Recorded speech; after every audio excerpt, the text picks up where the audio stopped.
What is up, No Walls Podcast? In case we have not yet met, my name is Chris Riley, and I am the producer of this podcast. And if you are here watching on YouTube, go leave this thing a subscribe and a like because that really helps us a ton.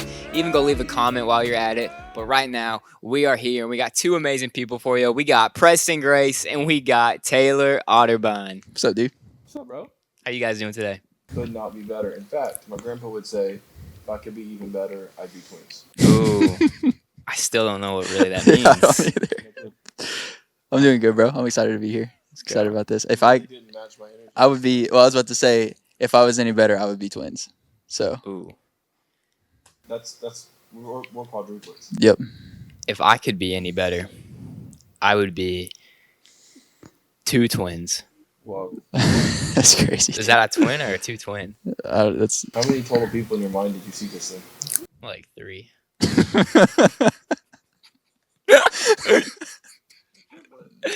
Oh, that's what those are called. That makes more sense. That's Well, awesome. we're the triplets, and we're here. I got a question for you guys today, and I kind of want you to just what is your definition of it?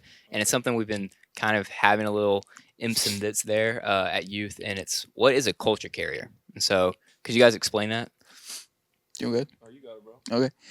So a culture carrier is, in my opinion, I think it's someone who carries the culture, right? And what does it mean to carry culture? What is culture? First off, culture, I think is a group of behaviors that a group of people exhibit, or a group of behaviors that I'm trying to think of another word besides exhibit, that they do within a building or within a facility or within an organization. Like these are like the things that we do as a group whenever we're here to make this place feel a certain way. That's what culture is. Yeah. Culture carriers are the people who decide that they are going to do that. Like they're going to make sure that the culture stays good and that we are going to uphold the values that we want so that this culture looks a certain way and it feels a certain way.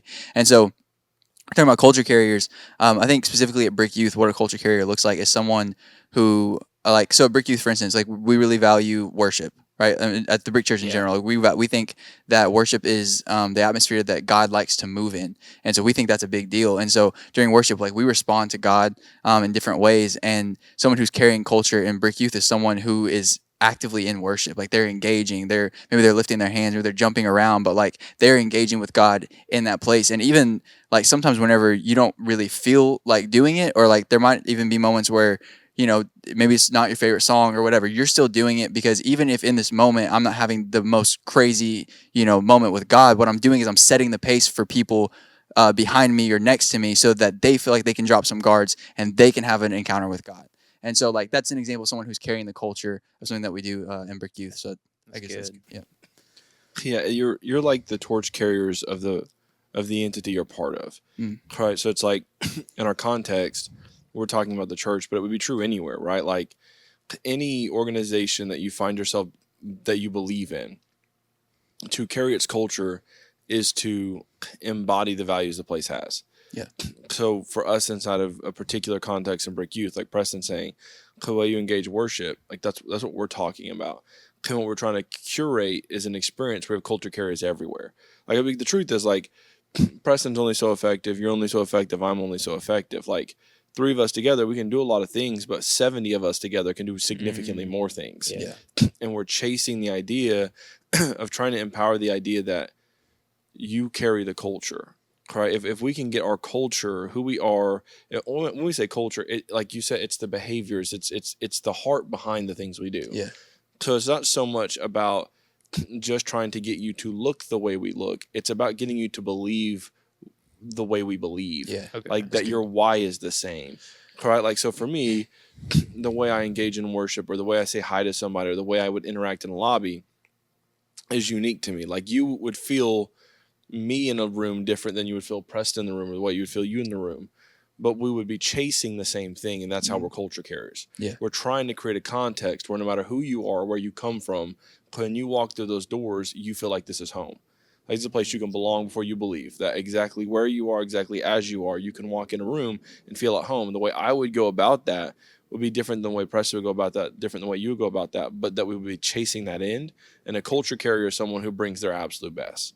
Like they're walking in the room trying to do everything they can to see those values happen. And so for me, that's kind of what we're talking about. We're talking about people who are extensions of the thing they're a part of. The disciples would be carriers of Jesus's culture. Gotcha. That's really good. Do you guys think there's you think, since you were saying like about the heart of it, do you think there is a wrong way to embody culture, or as long as you have the heart? Yeah, I think that motive is like essential to everything you do in life. So in creating culture and living your life, like the why behind what you're doing matters a ton.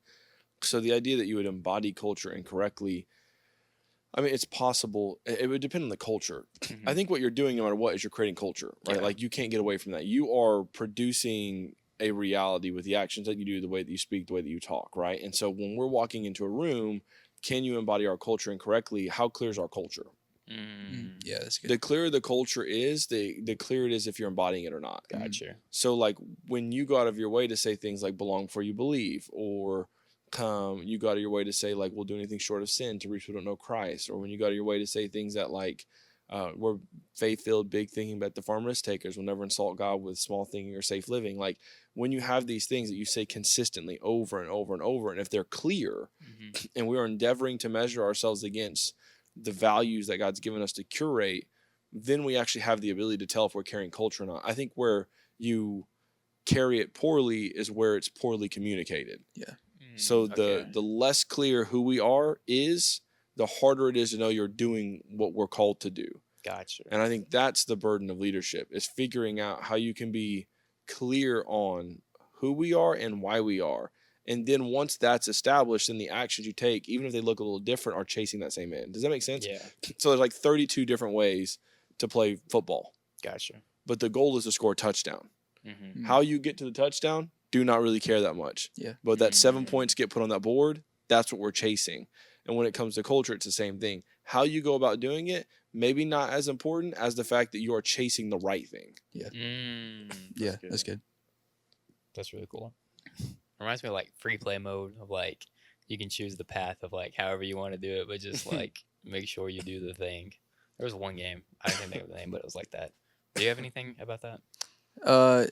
Yeah, I mean, I would just agree with everything he said. I think if you, I think so. I was talking to someone recently, and we were doing some like communication stuff, and part of the feedback that they got in that session was like, you're saying everything right, like you're on the right path, because so one of the things that they asked me at the end of their the feedback session we were doing for communication, because we do those before we do any stage communication, was they were like, yeah, is the phrase, like, I can't remember what the transition was or what he was trying to do, but like, let's say it was like, you know, let's say he was trying to get to the offering video or whatever. He was like, is the phrase now's the time for the offering video, or is the phrase we're going to get into the offering video, or is the phrase the offering video is happening right now? Like those were the three distinctions like he had. It wasn't that specific scenario, but like that's kind of how it played out. And I was like, man, like those, do those all communicate the same thing? He was like, yeah, they do. And I was like, then find the one that fits you the best, because that's the one that's going to make the most sense to people. The one that like whenever you say it, it flows out of your mouth the best. And I think if there is a wrong way to carry culture, maybe it's to try to shift or to you know, mold yourself to fit and carry the culture the way someone else does.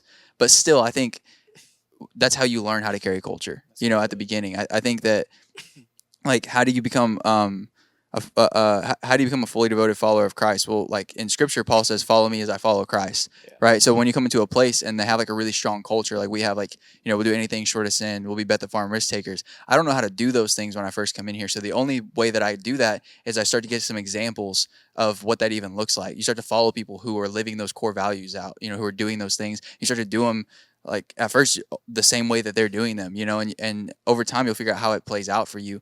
But I do think that's why, like, stories are really important, and like telling people stories are really important, because what you can do is like, we have these things we do on stage called 180s, and it's 180 seconds before the sermon, and you get to get up and you get to, you know, give some of the vision for the heart of the house. And really the most effective 180s we have are the ones where you can interlace someone's story.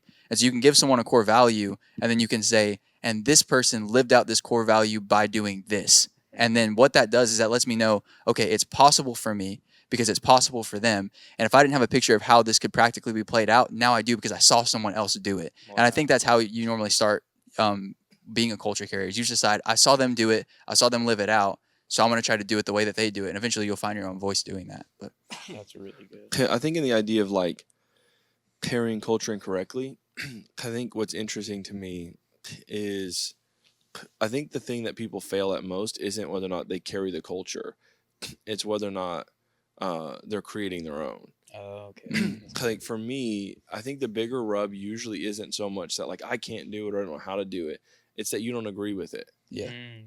And I think there's an interesting dynamic you feel when you're coming up in something, right? Like in the church context, but anywhere. Like when you are following something, an organization or a person or something, right? There is a way they're doing things. And as you're developing and getting stronger and more mature, figuring out what it looks like to do whatever the thing your hands are being put to, you'll start coming up with some ways you want to do things. The interesting data point is, can you follow the culture even when you don't necessarily agree with it always? Right? Like we don't put you in dangerous situations, right? We're assuming you understand that no, you should not go murder children if your boss tells you to murder children. Pretty clear line. We should know that. But it's the random things, the things that you don't like. I don't know if I would do it that way. Yeah. Are you the person who can follow that play, or are you the person who needs to change it in the background? And I think the issue with creating culture is people want to do it their way always. Yeah. And what I think is, because I think Scripture says that I will uplift the humble, kind of will tear down the proud. Kind of think the rub as a leader, because there is for everyone a season where your job is to push someone else's vision. Because while you are following someone else's vision, you're helping them curate what that looks like. You're being a carrier of their culture. What God's going to do is he's going to work in you, your unique expression of vision. Yeah. But there's safety in covering. There's safety in being underneath someone or a part of something. And what people want to do is they want to flip that process. They don't want to follow anything or be underneath anything. They want to create everything. Well, the issue is you don't know what it looks like to lead something because you've never followed someone who led something. Yeah. And what we'll do inside of the idea of being a culture carrier, because we'll start just trying to do things the way we want to do them. We don't like the systems, or we don't like the time it takes to get something landed. And instead of asking the question, how do I make it better? How do I uplift someone's vision? We start trying to deviate, being like, well, I'm going to do it my way. Well, you're not carrying culture anymore. Now you're trying to create your own culture inside of a culture, and that's where things get really south. That's really good. Like on that topic of not creating your own culture, how do you know when you are going and creating the right culture instead of creating your own selfish culture? Is there like a narrative that plays between those two? I think the question is, who are you trying to see win? Okay. It's a motive thing, right? Which is, it's hard because, like, you know, there's that passage where David says, like, search in me, O God, and reveal to me all my heart's wicked ways. Yeah. Because, like, we are supernaturally gifted almost to, like, just not see ourselves fully. And what winds up happening is we'll start doing things like, no, this is for this or this is for that. We'll justify it. And one of the best questions is, who wins in this case and who gets the glory? Yeah. Yeah. And if it's more you than something else, or it's more you than God, or it's more you than the organization you're part of, then the chances that you're starting to step outside of doing it the right way is starting to get increasingly more high. Wow. Okay. And so I think the question you should be navigating, if you're trying to figure out, am I doing it the wrong way, or am I outside of culture, is who gets the glory? And when you lay that thing out, if it's not all God, if it's not largely God, if it's not largely the organization you're a part of, and it's significantly more you, then somewhere along the line, something got shifted. Gotcha. Yeah. Do you think, like, so let's say we have an organization with a really strong culture, right? But, like, within that organization, there's going to be, you know, like, let's just use the church, for example. Within the church, there are several ministries: brick groups, brick kids, brick youth, I don't think there's another brick thing, but, like, host team, you know, within those things, anytime someone's leading it, do you think they end up creating a subculture within those just because of who they are? Or is there, like, does that make sense? Like does me leading something because I have a personality, am I going to bring a culture with me regardless if I'm trying to or not? Or is it like, is there a line between how much my personality actually changes a thing and like when it becomes culture? Does that make sense? Yeah, it does. It does. I think the answer is yes. Like, I think you have. What I would say is I would change what you're saying. I think ideally you're not creating a subculture. You're creating an expression of culture. Oh, okay. Because subculture is dangerous. Right. Because it's submissive to the culture. It's subversive Gotcha. to the culture. Okay. Okay. Because it's different. Whereas an expression of culture is unique. So, for example, the way you would see our hosting pastor Tiffany lead her team, the way you would see me lead Brick Youth, the way you would see Trevor lead worship team, are all very unique. Mm-hmm. Like no one would ever confuse our leadership styles. Like, Right. oh, they all do it the same, but we are all chasing the same thing, and that is creating people who are fully devoted followers of Christ. So I think you can't get away from your personality representing itself in the thing that you lead. The question you need to be asking yourself is my personality expressing itself in a way that pulls people towards the heart of the house? Wow. Got you. So, like, in Yeah. Wednesday nights, we're very loud. Yeah. We are very passionate about energy. We are very loud about the like visual expression of our community. Yeah. That's unique to us, right? That's not necessarily a fixation for every aspect of how we do things in the church. But the reason we're doing that is largely because my personality is loud. It's over the top. Woo is what I do. And so the way that I like to see a room feel is that when you walk in, you feel a different kind of buzz. Yeah. Will that look different in the future? Absolutely. The next person leading it will have their own expression and unique way that the personality is. But that's because that fits the way that we lead, the way we develop, because of the moment I'm the one leading it, right? I'm the one God's asking to curate a team. So we'll have a very specific leaning because those are the natural rhythms by which God's graced me to lead. Yeah, for sure. And when that changes, the expression will look different, but it's also that we can get a generation of students to be fully devoted followers of Christ. And those are the atmospheres by which I develop the best, and that's how we run it. And when that shifts, it'll shift. So I think absolutely every team will have a unique expression. Like if you hang out with our lead pastor, Jared Callan, or you hang out with our associate pastor, Ryan Gray, no one's going to confuse those two people for being the same person. Yeah. And that's a beautiful thing. Yeah, for sure. Because then what's happening now is we're creating a culture where the unique giftings God's given you can manifest in a direction that's pointing towards the house's ultimate good. Yeah. Which is the church being the local church being the hope of the world. That lost people are being found, that people become fully devoted followers of Christ. And so now 3 people sitting in the middle of a podcast who are very different are still a part of the same house. Yeah. We're chasing the same men, loving the same people. Yeah. And our expressions are a little different, but they're chasing the same purpose. Yeah. That's cool.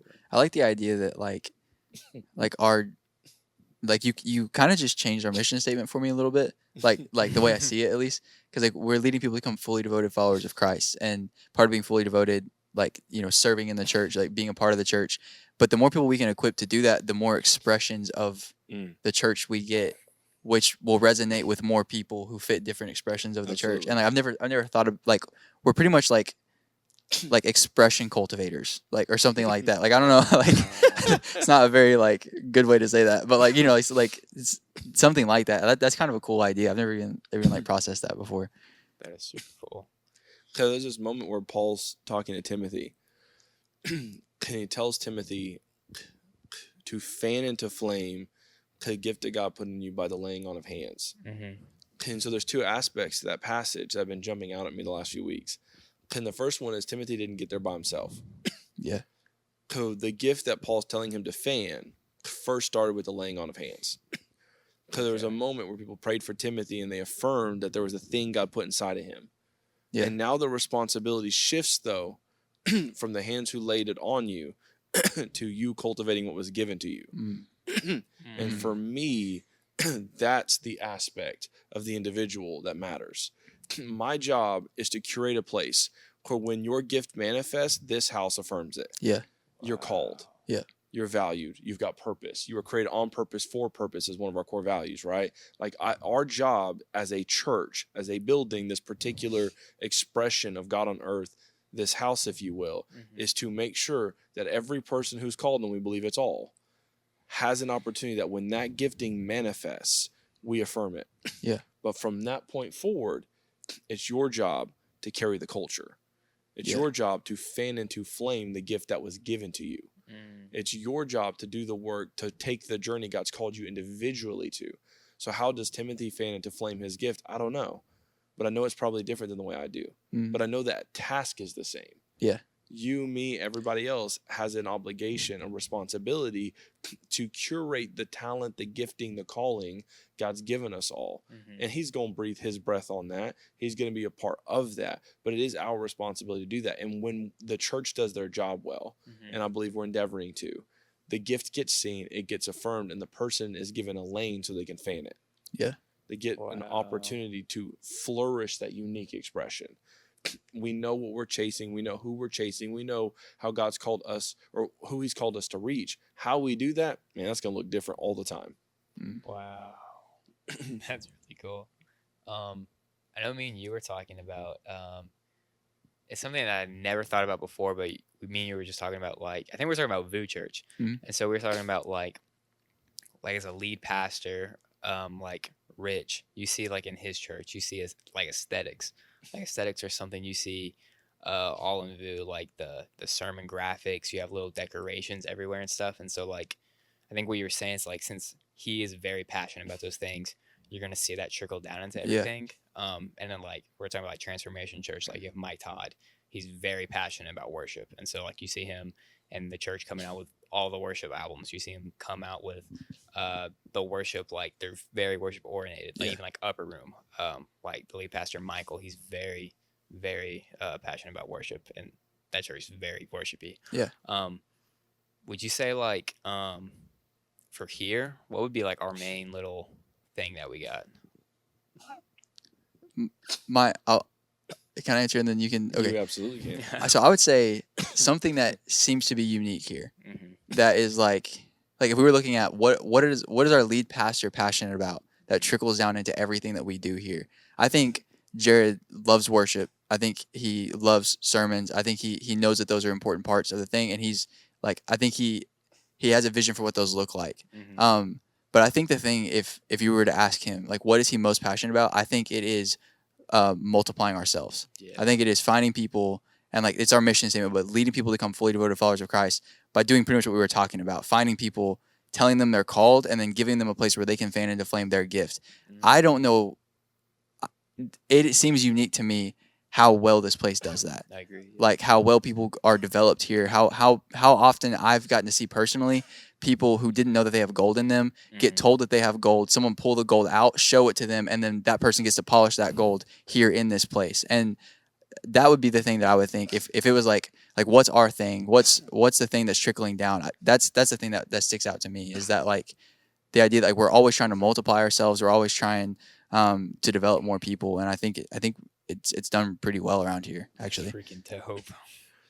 Yeah, I agree. I think if I could summarize what I think is unique about how we operate, I would say we unapologetically bet on people. Yeah, absolutely. Like, it's not, Good. again, everyone does that to some extent, and it's not to say other places don't. But I think something Jared said for years is your feet do the voting. Okay, your words can say whatever they want, but what you do with your actions will always speak to what's actually true in your heart, right? Out of the abundance of the heart, the mouth speaks. Our feet absolutely communicate who we bet on people. Yeah. People get opportunities to do things here that you would not get an opportunity anywhere else. No. Absolutely. It just is what it is. Like I didn't graduate high school. I've not got a diploma. I'm the student pastor of the church. You would not choose me. We've got people with checkered pasts who've made a lot of mistakes leading huge parts of our church. We've got young people leading things that a lot of people would say are too young to lead things, getting opportunities given to them. We've got people who are in process, and we are uncomfortably comfortable at times with people's process because we're betting on them. We believe that there's gold in them, and we're going to support them. And so at this church, what is very unique is we are clear about who we are, but we're not so white knuckled about it that it chokes the life out of the individuals. Yeah.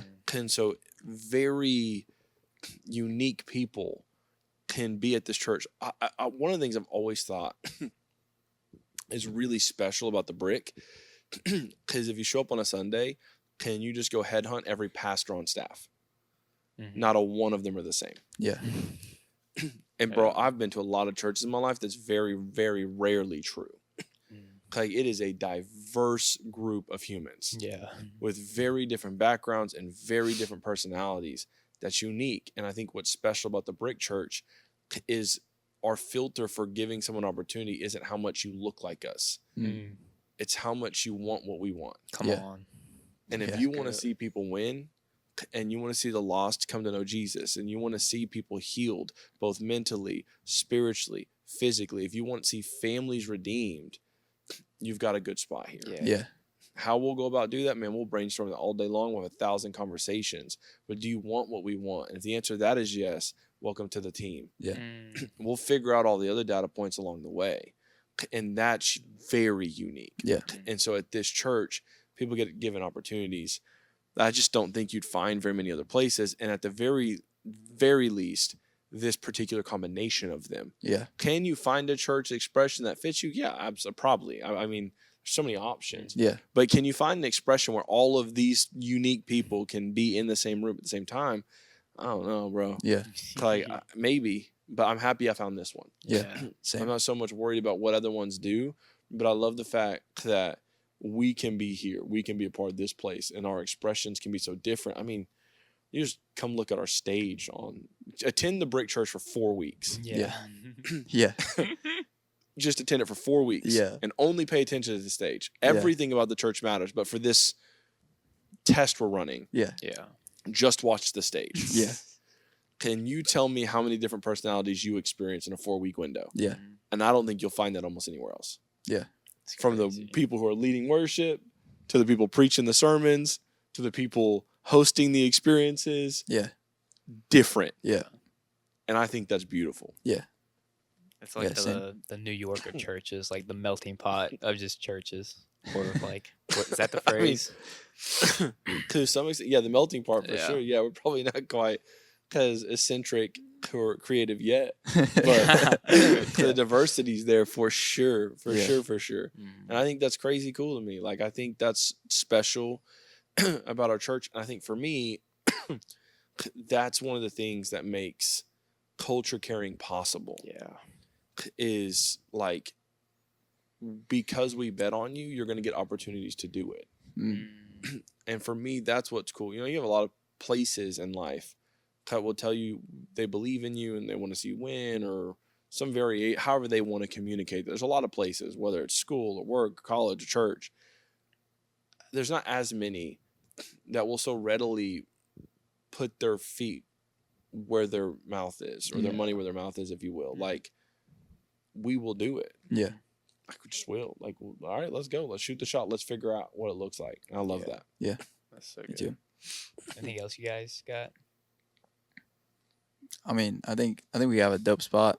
I think just to kind of tag off what you said just now, like the idea that like this conversation actually been pretty cool for me, because like I'm actually seeing things. You said the word expression, dude, and I can't get that out of my head now. Like, the idea that like we've created a culture that is specific enough that it exists, but it is loose enough so that multiple people can carry it in their own way is like such a beautiful thing to me. And then just the idea that like because of how that works out, we have so many different expressions of what our culture looks like here at the church. Like, I love that. I think that's super cool. I love to be a part of this place. Like, one of the like great example. I was 19 years old whenever we started this podcast. I wasn't on staff. I wasn't doing anything like I was just serving here, and I was like, hey, can we start a podcast? And like Taylor was like, yeah, and like Jared was cool with it. And like, I'm 19 years old hosting the church's podcast as someone who is not on staff at the church, has no training at the church. But Jared was like, yeah, it seems like an expression. Like, you guys can do what you want. And like we were doing it right over there in that corner over there whenever we were doing it, because we didn't have video yet. On a fold table. On a foldable table with my little laptop. And I just think like it's it's doors like that have been open for me that have allowed me to find my expression. Yeah. And like I'm so grateful for that. Because without little moments like that where it felt like, you know, the church was betting on me, I definitely wouldn't be here. And now it's cool because it's gotten in me, like all I want to do now is just hand people things to try to find their expression. Anytime I get a moment to be like, here, try this, here, do this. Like we had 2 new Brick Youth students who are doing photography now. And like, dude, it was the joy of my life to hand them like a camera and just be like, go take photos. Okay. And like, I don't know, I just love that. I love that about this place. And I think it's incredible. But I think about culture is culture isn't what you say, it's what you allow. Right? So what do we allow? And I think we allow opportunity. Yeah. Wow, yeah. And so for me, giving someone a bracelet that says culture carrier is me giving permission to express our heart the way God's called you to. Yeah. And I think that's a very beautiful thing. So like you said, it is specific. Like it's not so organic that like it's just happening. We're very intentional about what we allow. Yeah. Yeah. So everyone is like, in my experience, when it comes to the conversation on culture, it's usually about what you're supposed to do or the behaviors or the mechanisms by which you create culture. But for us, we really do kind of hyper focus on what we allow. Yeah. And I think for me, it's the opportunity given that speaks really to the culture. Like I heard Rich say in that last podcast, like culture is found in your absence, not your presence. Yeah. And so what does this church look like when I don't have a mic in my hand? Yeah. Right? Or when Jared doesn't have a mic in his hand, or when there's not a pastor in a lobby. It's the proof of what you've been allowing. Yeah. And I think you can show up on a Sunday morning and all the pastor staff get hit with the flu. Yeah. And I think you would still find a place that is safe, that you can belong before you believe, and is going to love you because we believe you were created on purpose with a purpose. Wow. And I think you could keep coming and you're going to find out that this is a place where we're going to do whatever we can to help you be a fully devoted follower of Christ. And part of that process is giving you opportunities to put your hands to something. Come on. Yeah. AKA being a culture carrier. Yeah. That's good. So good. Yeah, that's really good. Thank you guys so much for watching this thing. Thank you guys for coming in, tuning in, and checking this thing out. If you're here on YouTube, go leave us a comment. Give us an example of what a culture carrier is. We want to hear it. We love you. Thank you guys so much. Thank you guys. Love y'all. Love you.